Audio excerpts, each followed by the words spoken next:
আজ ভাষা ভাষা ভাষা, আর চারিদিকে যে ভাষা নিয়ে যে একটা পদযাত্রা, আজ ভাষা নিয়ে যে মিছিল, যে জিনিসগুলো তৈরি হচ্ছে, সেগুলো সম্বন্ধে কিছু কথা রেখে যাব।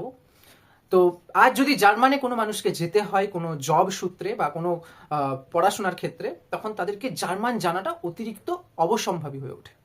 ঠিক সেরকমভাবে কোনো মানুষ যদি কর্মসূত্রে যদি রাশিয়া যায় বা অন্যান্য কোনো চাইনা বলো, নিজেদের দেশ, তারা নিজেদের একটা সাংবিধানিক পরিকাঠামো বানিয়ে রেখেছে যে এই দেশে এসে যদি কোনো মানুষ আসে, তাদেরকে এই দেশের সংস্কৃতির সাথে সাথে ভাষাকেও মানিয়ে চলতে হবে।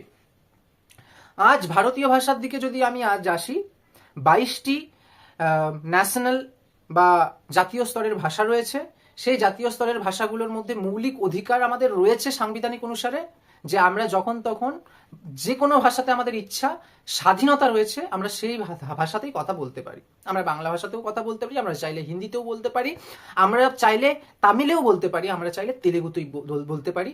যে যেরকম যার মধ্যে শিক্ষা আছে, ক্যাপাসিটি আছে, সেই সেরকম ভাবে সেই ভাষায় কথা বলবে। আমরা ইংলিশেও বলতে পারি চাইলে। তো এখন কথাটা হচ্ছে, আমরা পদযাত্রা বা আমরা মিছিলটা কি কারণে করছি সেটা খুব ভালো রকম ভাবে প্রতিটা যুব সমাজকে জানতে হবে। আমরা কি ঠিক জন্য করছি না ভুল জন্য করছি, এটা একবার জানুন।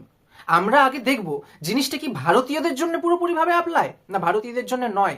তাহলে প্রতিটা মানুষ, যারা শিক্ষিত মানুষ, প্রকৃত অর্থে শিক্ষিত, প্রকৃত অর্থে বাংলা সংস্কৃতিকে ভালোবাসেন, তারা এই জিনিসটা বুঝে দেখুন। যারা প্রকৃত ভারতীয় নয়, তাদের জন্য এই জিনিসটা প্রযোজ্য নয়।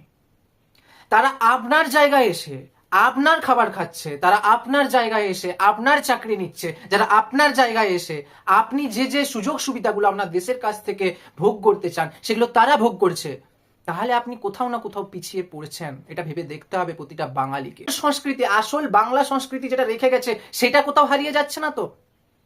আজ যে কেউ এসে বলতে পারে আমি রাজা, আমি কবিতা লিখি, আমার কবিতা পড়ে যান, সেটা কি প্রতিটা বাঙালির মেনে নেওয়া দরকার? একবার প্রতিটা বাঙালি ভালো ভাবনা চিন্তা, ভালো ভাবধারা নিয়ে ভেবে দেখবেন। ধন্যবাদ।